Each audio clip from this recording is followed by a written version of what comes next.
Hi. இந்த video எதுக்கு தெரியுங்களா? என்ன மாதிரி 90s கிட்ஸ் பசங்களுக்காக தான் இந்த வீடியோ. சாரி மக்களே, கொஞ்சம் எனக்கு சளி பிடிச்சிக்கிச்சு. அதனால் கொஞ்சம் அட்ஜஸ்ட் பண்ணிக்கங்க. வாய்ஸ் வேறு மாதிரி தான் வரும். என்ன பண்ணுறது, சளிக்காவது நம்மளை பிடிச்சிருக்குதே, அது நான் சந்தோஷப்பட்டுக்க வேண்டியது தான். சரி, ஓகே, மேட்ருக்கு வருவோம். இப்போது நிறையா பசங்க பார்த்தீங்கன்னா, இன்னும் வந்து கல்யாணம் நடக்கலை, பொண்ணு கிடைக்கல அப்படின்னு சொல்லி ரொம்ப ஃபீல் பண்ணிகிட்டு இருக்கிறீங்க. ஏன் பாஸ் ஃபீல் பண்ணுறீங்க? ஏன் ஏன் உங்களுக்கு அந்த கவலை?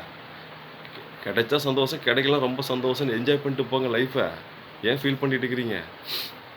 நான் என்ன சொல்கிறேன், நம்மளாம் ஃபீலே பண்ணக்கூடாது. கல்யாணம் பண்ணி எவ்வளோ பேர் நல்லா இருக்கிறாங்களா, சந்தோஷமாக இருக்கிறாங்களா, எல்லாம் பார்த்துட்டு தானே இருக்கிறீங்க. ஸோ அந்த மாதிரி நீங்கள் வந்து அதை பார்த்துட்டு நீங்கள் என்ஜாய் பண்ணிட்டு போங்க. ஜாலியாக இருக்கிறது, தனியாக இருக்கிறது ரொம்ப சந்தோஷம் தான் பாஸ். ஓகேங்களா?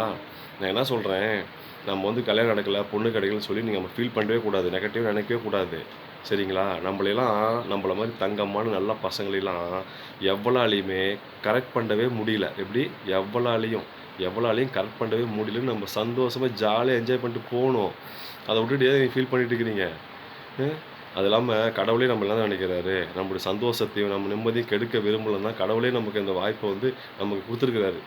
ஸோ அதனால் நம்ம எதுக்கும் ஃபீல் பண்ணாமல், எதை பற்றி நினைக்காம, கவலைப்படாமல் இருக்கிற வரைக்கும் லைஃப்பை ஜாலியாக என்ஜாய் பண்ணிட்டு போயிட்டே இருங்க.